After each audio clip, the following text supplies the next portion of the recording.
Ассаламу алейкум достор, мекендештер, баарыңыздарға Айова штатынын 80 Айова деген эң чоң тракстапынан чоң салам. Биз көргөндү сиздер да көрүңүздөр деп, Америкадагы 1000 трак бата турган тракстапка кирдик. Биринчи жолу кирип атам. Канча жылдан бери тракта иштейм, бирок бул тракстапта болгон эмесмин. Тракстаптын ичине килтейген Freightliner трагын коюп коюптур, трейлери менен чогуу.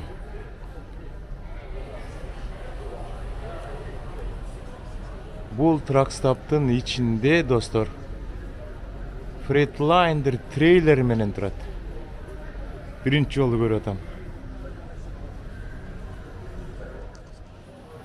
Биз менен чогуу болуңуздар достор. Эшикте абдан суук. Кызыл машкада бузулуп калды. Воздушный системасы тоңуп калганбы, же эмне болгон? Кичине проблема болуп атат. Азыр мен сиздерге бул тракстапты бир сыйра көрсөтөйүн. Анан 7 февралда Америкада тракка экзамен тапшыруу, Pre-trip inspection тапшыруу, автошколаларга баруу боюнча жаңы закондор кирген тат. Ошол жаңы закондор боюнча дагы сиздерге анча-мынча билгенимди кабарлап, маалымат бергенге аракет кылам. Анда эмесе кеттик достор. Мына бул жака тракка керектүү фаралардын түрлөрү менен коюп коюптур. Жаңы чыккан трактар экен. Могул фаралар Volvo'нук экен. $340 дейт. Бул $254 экен. Volvo'нун жаңы чыккан фаралары. Бул болсо Freightliner болуш керек. Жок, Peterbilt дейт. $575 экен. Могул жерге кычыраган Америкада трак айдаган жигиттердин мечтасын коюп коюптур. Peterbilt. Караңыздарчы, кандай абалда кычырайт. Бул тракка отурсаң эртең мененден кечке чейин түшкүн келбей эле жүк ташып жүргүң келет экен. Дөңгөлөктөрү дагы жылтырайт, үстүндө хромовый крылосу бар экен. Бул жакта хромдон жасалган абдан көп нерселер бар. Тракты кооздойм деген адамдар келип ушул жерден хромдон жасалган тетиктерди алып кооздошот. Ай. Кайра эле ай деп айткым келип атат. Мындай тракты көргөндө.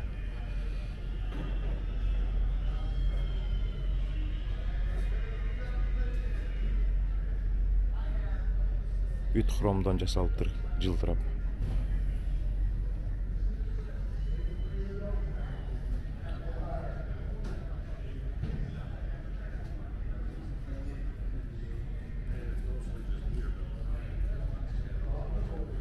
Достор, ошондой. Бул жакта дагы трактын инструмент салган атайын бакстары турат.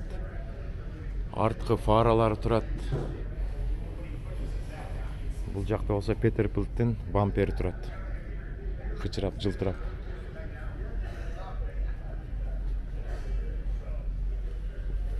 Тракка эмне керек болсо бардыгы бар экен.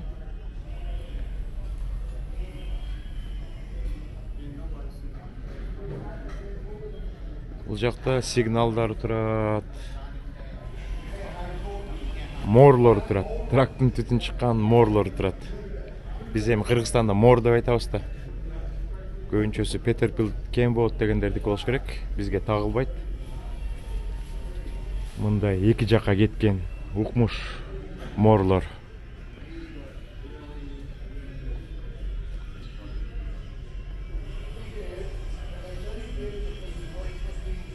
Достор, акырындан айтып баштайын. Сиздер көрө бериңиздер, мен айтып берейин. 7 февралдан баштап Америкада жаңы закондор кирген атат. Бул кандай закондор десеңиздер, ар бир штат өзүнчө мамлекет сыяктуу бул жакта. Ар бир штаттын закондору бири-бирине окшобойт деп мен көптөн бери айтып келем. Ошол сыңары ар бир штатта ар кандай мектептер бар. Базасы жакшы чоң мектептер бар, орточо мектептер бар, анан эптеген эле траковый мектептер бар. Чоң базасы жакшы мектептер жакшы окутушат. Анткени аларда условиялар бар, литература жетиштүү, өзүнүн атайын территориялары бар. Студенттерди ошол жака чыгарып, трак айдаганды үйрөтүп, параллель паркинг жасаганды үйрөтүп, артка айдатып, астыга айдатып, колду көндүрүшөт. Анан учебный класстар деп коет, ошол жактан окутуп, pre-trip inspection'ди үйрөтүп, убактысы менен баардык маалыматтарды берип, экзаменге катуу даярдашат. Орточо мектептер орточо. Ал эми эң начар мектептер бар, өзүнүн эптеген бир зданиясы бар, класстары да жок, өзүнүн территориясы жок, тракты үйрөткөнгө. Анан pre-trip inspection болуп атканда кагаздарды сиздердин колуңуздарга берип, бир сыйра көрсөтүп берип, эшиктен эле чала бучук айтып берип, андан кийин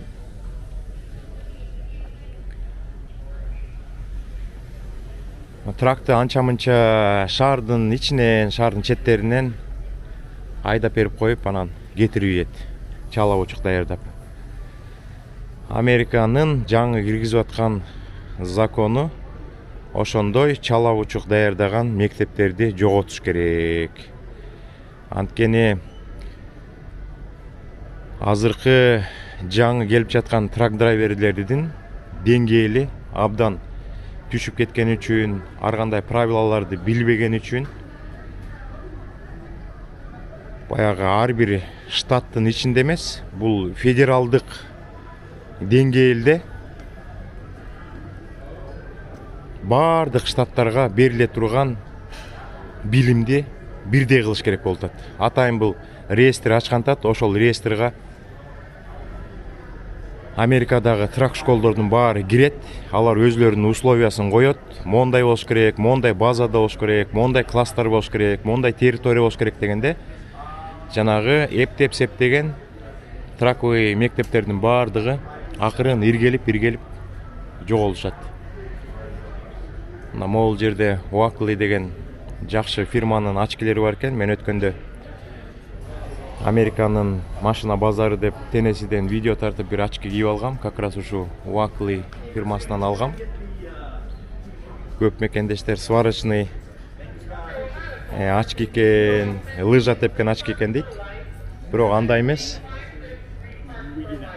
Бул дагы Америкада бааланган очкинин фирмасынын очкилери. Достор, ошондой. Эми мурдагыдай лафа деп коет го, ошондой жоголот. Анча-мынча майда мектептер булар койгон условияга деңгээлдери жетпей анан жабыла баштайт. Америкада мектептер азаят, бирок чоң билимди жакшы берген мектептер калат. Мурда сиздер деген кичинекей мектепке барып, эптеп-септеп бир 3 күн сабак өтүп, анан экзаменге барсаңыздар, азыркы сабактардын мөөнөтүн узартат. 1 айга чейин, 1,5 айга чейин окуш керек болот, кадимкидей сабакка баргандай. барып лекцияларын алып убактысы менен анан лекцияларды алып бүткөндөн кийин pre-trip inspection дегенди толугу менен үйрөтүп анан pre-trip inspectionди үйрөнүп бүткөндөн кийин атайын территорияга чыгып аянтчага чыгып тракты жакшы айдаганды параллель паркингди кылганды артка бергенди астыга бергенди баардык нерселерин айтып сиздерге үйрөтөт. Ошол узакка созулган сабакка акча төлөш керек. Анан төлөмү дагы кымбаттайт деп айтып жатышат.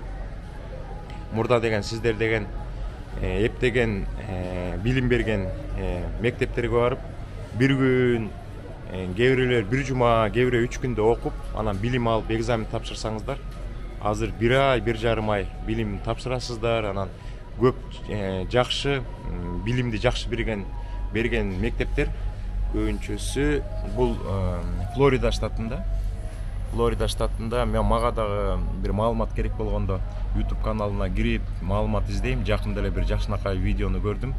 Көптөр айтып атышат, ошо Чикагодан келдик, Нью-Йорктон келдик, Агаядан келдик, Миссуриден келдик деп көптөгөн СНГдан келген жарандар атайын Флорида штатына барып, жакшынакай траковый школдордо окуп, билимин алып, анан экзаменди ошол жактан тапшырып, анан правасын алып, анан өзлөрүнүн штаттарына кетип, жумуштарга орношуп атат.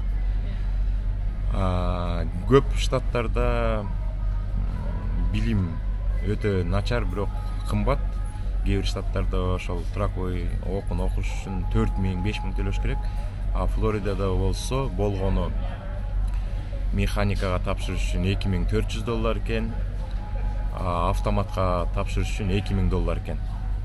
Ошол жакта айтып жаткан көптөгөн адамдарды көрсөм, бизге абдан жагып атат, абдан сонун билим алып атабыз. Канча болду окуганыңар деп сураганда, 1 ай болду дейт да. Негизи 1 жарым айга чейин окушубуз керек экен. Мына 1 ай болду. Лекцияларын бүттүк, pre-trip inspection'ди үйрөндүк. Эми 1-2 жума тракты айдап, бүт правилаларды үйрөнүп, параллель паркинг жасаганды үйрөнүп, тракты докко койгонду үйрөнүп, шаардын ичинен, шаардын тышынан трассаларга чыгып айдатып, анан бизди экзаменге толук даяр болгондо ДМВга алып барып, экзамендердин баарын тапшыртып, анан праваны чөнтөккө салып берип, анан узатып коюшат экен дейт. Мен дагы жакында ошо Андрей деген бала болуш керек. Ошо абдан чоң школ экен. Бул школдо ошол жакта иштеген кишилер адамдарды үйрөтүшөт экен дагы, лекция окуп, трак айдаганды үйрөтүшөт экен. Анан определенный күндөрү барып, ошол эле адамдар ДМВга барып, жана ГАИге барып, анан башка экзаменге келген адамдардан правасын алышат экен. Экзамендерин алышат экен. Анан экзаменди жакшы тапшыргандан кийин өзүнүн пермитин жазып берет экен. Ошо пермит менен анан ДМВга барып, праваларын алып, анан жолго чыгып кетишет экен. Америка эмнеге мындай закондорду киргизип атат? Анткени билим төмөндөгөн үчүн Америкада көптөгөн авариялар болот, правилаларды бузуулар болот, тикет алган адамдар көп болгондуктан анан жана коммерциялык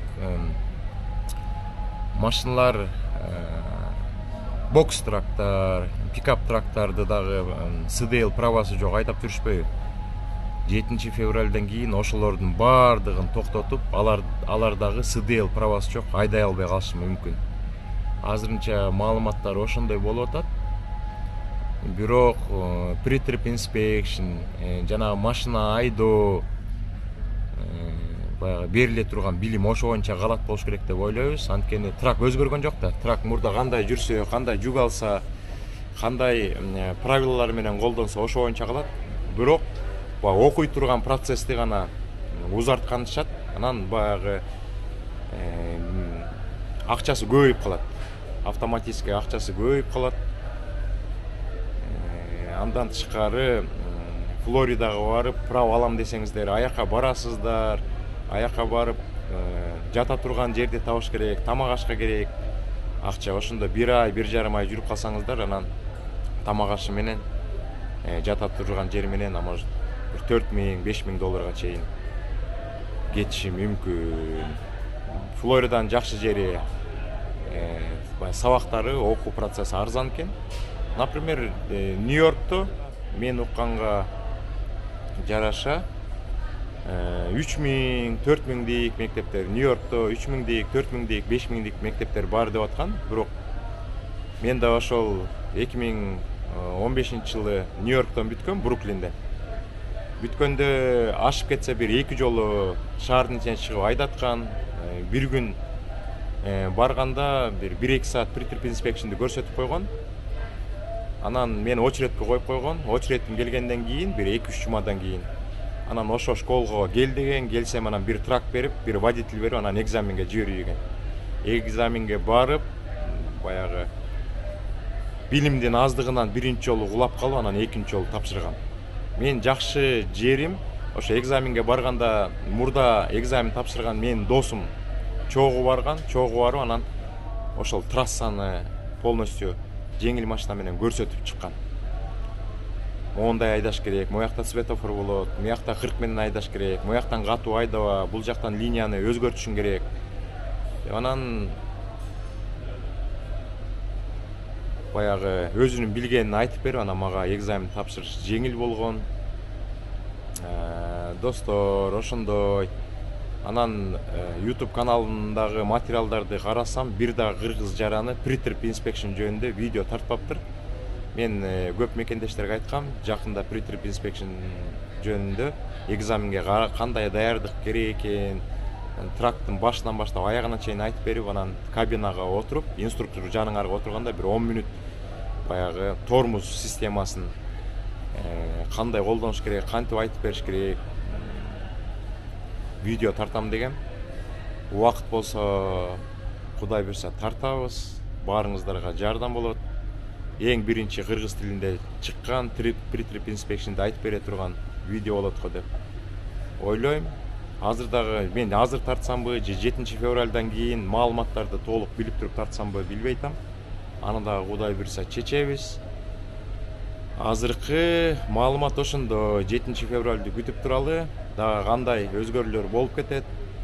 Булар баягы ар бир штат өзүнчө мамлекет болуп, өзлөрүнүн баягы правилаларын киргизип, мурда экзаменге балдарды даярдап, экзамен тапшыртып жатса, азыр федералдык масштабта, федералдык тепкичте баардык экзамендер, баардык окуулар, баардык мектептер бирдей болот. Ошого алып келип атышат. Энем бул эми такыр эле оор болуп, эч кимсе тапшыра албай калат деген сөз жок бул жакта. Баардыгы эле тапшырышат, бирок катуу даярданыш керек болот, көбүрөөк окуш керек болот, көбүрөөк убакыт кетирип калышат. Экзаменге барам дегендер, жигиттер, айымдар, анан көбүрөөк акча кетип калат, достор. Анан дагы көрөбүз, ошо пикап трактар, бокс трактар азырынча көбү СДЛ правасы жок айдап жүрүшөт. Ошолорго дагы СДЛ правасы жок, айдаганга уруксат жок деп катуу тартиптерди киргизип койсо, алар дагы баягы СДЛ правасын алганга аргасыз болуп калышат. Анан weight stationдердеги правилаларды дагы өзгөртүш мүмкүн. Англис тилди абдан жакшы билиш керек, анткени англис тилде да текшерип калышы мүмкүн. Англис тил слабый болуп, алардын берген суроолоруңарга жооп бере албай калсаңыздар, анан тикет бериши мүмкүн, же болбосо правадан дагы ажыратып коюшу мүмкүн. Ажыратып койсо 1 жыл иштей албай калсаңар, анан 1 жылдан кийин кайра барып экзамен тапшырыш керек болуп калат. Ошон үчүн азырынча жаңылык ошондой, достор. Биз дагы кызыл машка менен сервисти күтүп жатабыз. Качан оңолот деп. Машка оңолсо жакшы болот эле. Бул абдан чоң, ушунчалык рестерия экен. Жана айтканда биринчи жолу көрүп атам. Анан биз көргөндү сиздер дагы көрүп коюңуздар. Ошо Америкада эң чоң тракстап. Трактар токтой турган аянтчасына 1000 трак батат. Мына бул жактан келип жей турганыңарды да аласыздар. Сууга түссөңүздөр болот. Бекер кофелер бар.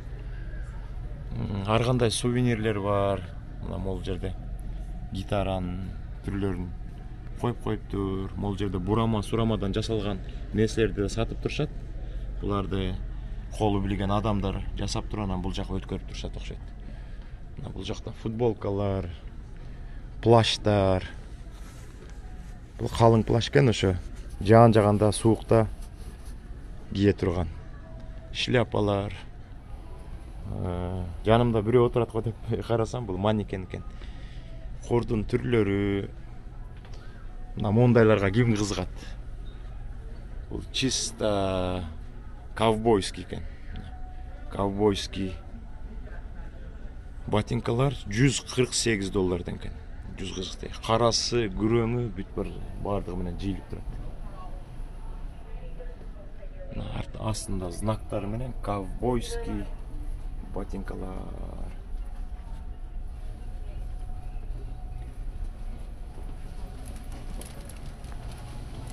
Бул жагы да абдан чоң экен. Могул жерде бир кичинекей армейский джип турат, ошону да сиздерге көрсөтүп коеюн.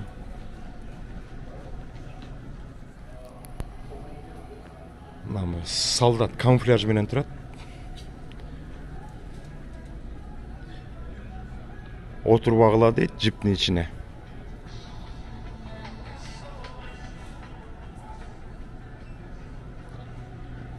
Бул жагында болсо кафелер экен, рестораны бар экен. Тамакты заказ берип, шашпай отуруп тамак ичкенге. Атай жер бар экен. Бул жакка дагы бир эски американский грузовикти коюп коюптур.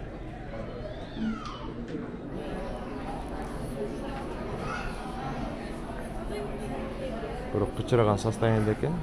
Биринчи чыккан грузовиктер экен. Трак экен. Thank you, please come again дейт. Рахмат, кайра келиңиз дейт.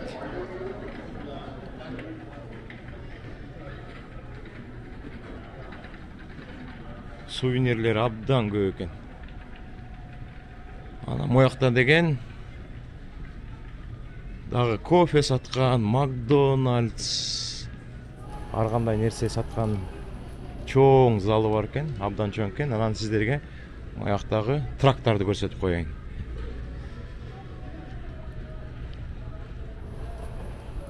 Тракистерге трак оюнчуктарын жайнатып коюптур. Менде да үйдө бир трак бар.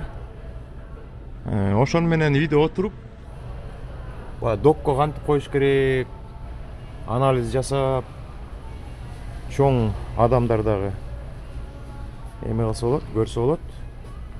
Бул жакта Америкада колдонгон оюнчуктар экен. Комбайндар, тракторлар, ар кандай түрлөр менен, бульдозерлер, экскаваторлар.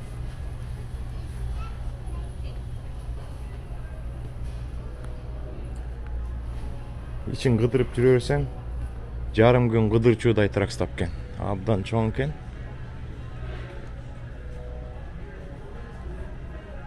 Кыдырып эле жүрөбүз, Бизге эч нерсе деле кереги жок. Тамактардын баары бар.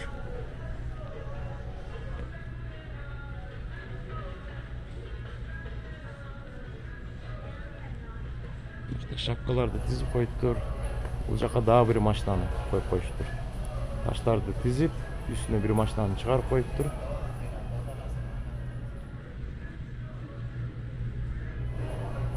Тракинг музейм дейт. Айова 80 дейт.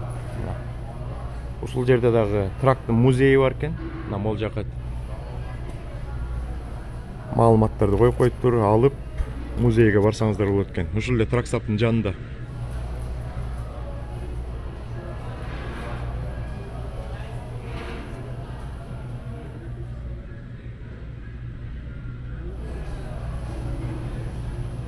Ошондой достор, бул жактан болсо кирип келаткан адамдар жеңил машиналарын заправка кылып, анан анча-мынча тамак алганы келатышат. Бул жака дагы бир американский бир грузовикти коюп коюштур.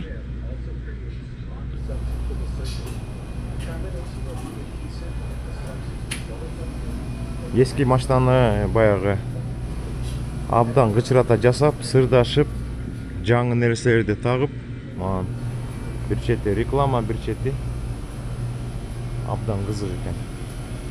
Ушундай достор.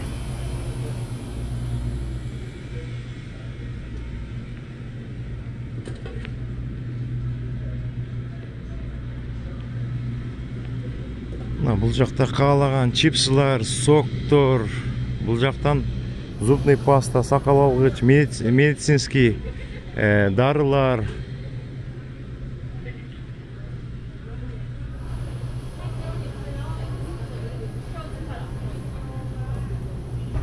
Мына бул жака дагы коптить этилген нерселерди коюп коюптур. Сосиска, ипичке болгон охотничий сосиска деп койчу эле. Ошондой болуп экен. Вендис дейт, Taco Bell дейт. Pizza Hut дейт. Кофе. Бул жакта адамдар тамак ичип отурушат.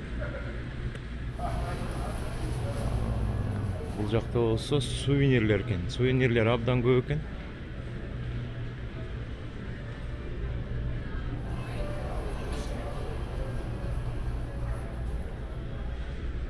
Достор, ошондой. Ичи абдан чоң экен. Ар дайым эле өтүп калабыз. Өткөндө бир жолу келип ичине кирген эмесмин. 7-жыл кетти, тракта иштеп атканмын. 1-жолу кирдим. Өзүм уялып атам. 1-жолу кирдим деп айтканга. Welcome дейт мына кичинекей мишкаларды коюп коюптур. Ушундай сувенирлерди ала беришет. Апарып үйүнө тизип коюшат. Енді мурда кичинекей машиналарды көп алып жүрөм, чогулта берчү элем. Азыр көп албай калдык. Балдарына бир нерселерди алып кетет, жубайына, жолдошуна дегендей. Мына бул жакта мондай жылуу нерселер бар экен. Жеп жеңил, ичи бирок утепленный да. Трактын ичине кирип алса болот. Жайкысын, күзгүсүн кийип алса болот. $64 экен. Носкилер. Бул жакта болсо бычактын түрлөрү экен. Америкадагы көп адамдар чөнтөгүнө же болсо куруна ушундай бычактарды кыстырып алышат. Керек болгондо колдонуп турганга. Эми көбүнчөсү тамак ичкенде, бирдемени кесе турганда, мыякта запрет жок. Курга илип алышат.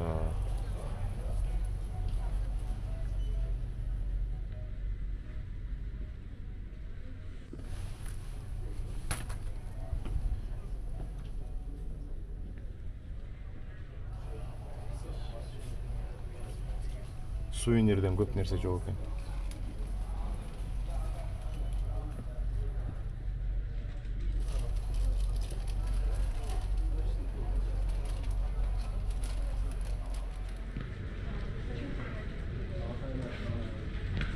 Мына ушул жерге абдан трак айдаган жигиттер, айымдар көп келишет. Трактардын көбүрө коздогонду жакшы көрүшөт да. Хромовый бамперлерди салышат. Лобойдун үстүнө атайын тага турган нерсе болот, күзгүгө, капталына деп. Ошол нерселерди алыш үчүн көптөр ушул жерге келиш керек экен. Анан трак айдоочулары ушундайдан бирди алып коюш керек. Өткөндө Мамат деним көрсөтүп аткан эле Чикагодан. Шамал өткөрбөйт, жылуу, анан сейфти деп коет. Ушуну кийип алсаңыздар, анан жилет кийгизбейт. Каалаган компанияңыздарга барып кире бересиздер, сизге эч ким унчукпайт. Кечинде жапчарык болуп күйүп турат. Абдан жылуу. Жаанды өткөрбөйт, шамалды өткөрбөйт. Бул жакта рюкзактардын түрлөрү турат, мына ботинканын түрлөрү турат. Ботинканын түрлөрү экен $39 экен. Бул женский экен, мына мыякта мужскойлор турат.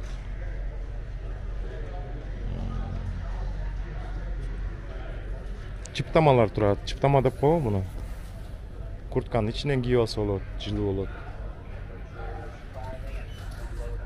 Куртка алам десеңиздер, Траксаптада жакшынакай курткалар болуп калат мына. Бул дагы эме экен. Рефлектор деп коебу. Чоң размеринен кичинекей размерине чейин шамал өткөрбөгөн. Жаан өткөрбөгөн куртка экен. Бирок көрүнүшү абдан сонун экен.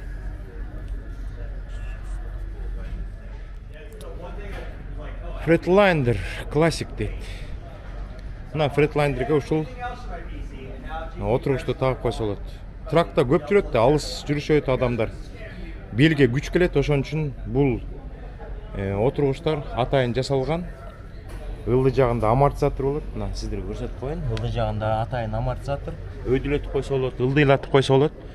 Анан амортизатор болгон үчүн жеңил машина окшош эмес. 1000 деген, 2000 деген, 3000 деген километр айдаганда белге күч келбейт. Атайын ойлонуп жасалган. Мыякта материал менен кожаный дагы эмелер бар экен. Булар бир эң кымбаты бир $1000 чейин, $800 чейин барат. Ошондо экен. Мыякта ATM турат. Каалаган суммаңды, по-моему, $200 чейин чыгарып аласың. Услугасы бир $2-3.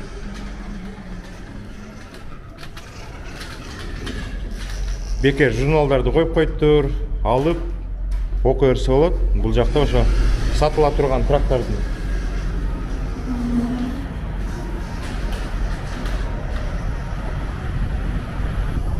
Миң трак баткан, тракста мына трактардын баары чымчыкка окшоп тизилип турушат. Түрлөрү менен. Kenwood, Freightliner дейт. Volvo деп айтайын десем, Volvo көрүнбөйт да, бул эмнеси? Peterbilt, Mack дейт. Тээ тиякта бир кара Volvo турат. Достор, биринчи жолу тартып сиздерге көрсөткөн там оверсайз деп турат. Мына Kenwood деген трак талаада турган жана шамал станциясынын бир канатын алып баратыптыр. Азыр бир сире санап көрбөйлү шак менен канча болот экен, анан кийинкисине барганда сүйлөшөлү. Мына башынан баштадым. 1 2 3 4 5 6 7 8 9 10 11 12 13 14 15 16 17 18 19 20 21 22 23 24 25 26 27 28 29 30 31 32 33 34 35 36 37 38 39 40 41 42 43 44 45 46 47 48 49 50 51 52 53 54 55 56 57 58 59 60 61 62 63 64 65 66 67 68 69 70 71 72 73 74 75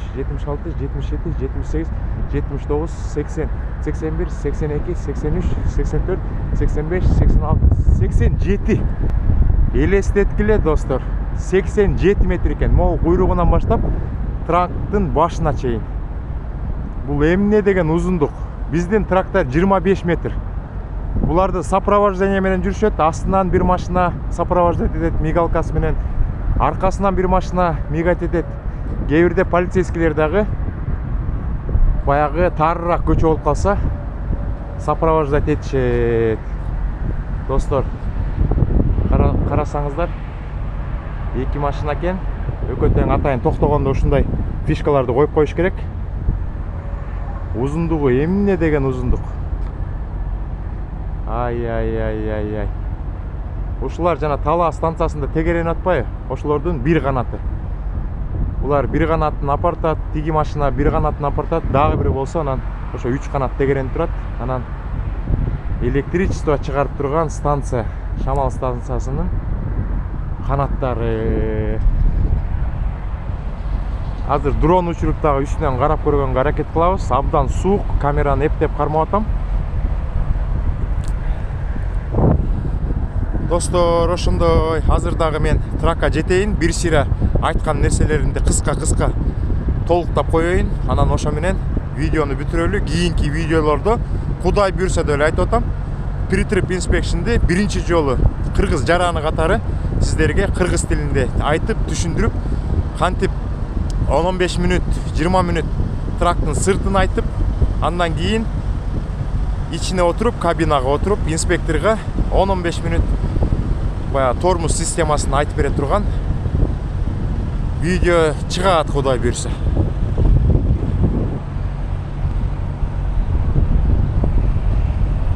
Территориясы абдан чоң экен. Достор, мекендештер, негизинен алганда ушундай кыскача маалымат болду.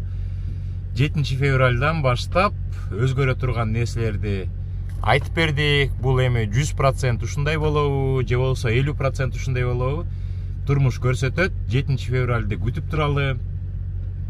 Негизинен Америка трак системасына абдан катуу көңүл бургантат. Мурда ар бир штат өзүнүн закондорун киргизип, өзүнүн баягы койгон нерселерин жасаса, азыр болсо федералдык масштабта болот бардыгы. Мурда деген сиздерге айтып берчүмүн, кээ бир штаттарда капотун аччу, баягы pre-trip inspection жасап аткан жерде, кээ бир штаттарда капотун ачтырчу эмес, кээ бир штаттарда жанагы параллель паркинг жасатчу, кээ бир штаттарда болсо түз эле айдатып, анан кайра эле ошол ордуңа арты менен алып келчү. Азыр федералдык закон киргенде экзамендердин бардыгы окшош болот. Америкада күчтүү гана школдор калат, алардын баягы условияларын аткара ала турган, базасы күчтүү, литературасы күчтүү, территориясы бар, жакшынакай билим бере турган школдор калат. Жана майда чүйдө школдор ал нерселерди аткара албай калат дагы, өзүнөн өзү жоголот деп ойлойбуз. Жакшынакай билим алыш керек.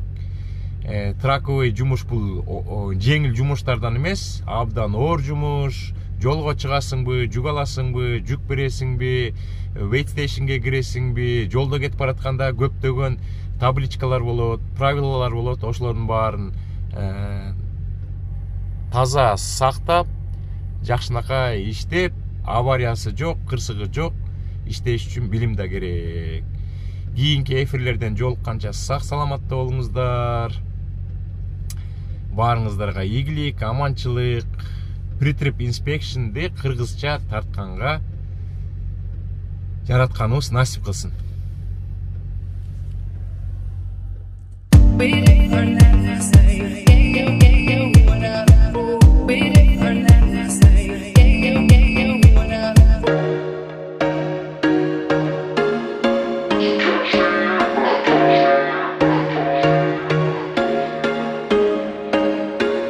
There was once a day that I would pray for you. I'd go and misbehave just so you'd notice too. Sneaking looks up and down from across the room. And damn, what a hell of a view. I feel good, you look great, I like you, I can't wait. A first time, a first date. You're so fine, I'm so late. You sip wine, I drink straight. Don't waste time to my place. I feel my heart erase. So catch me if I fall.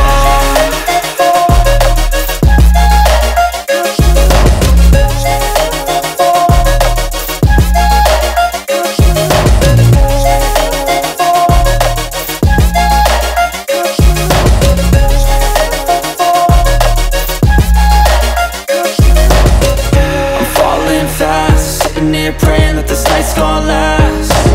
You got it all on tap, I'm loving your vibe, always have your back. We like all the same tracks, listen all night in the sheets all black. Said I'm falling fast, don't remember life before you, that's fact. I feel good, you look great, I like you, I can't wait. A first time, a first date. You're so fine, I'm so late. You sip wine, I drink straight. Don't waste time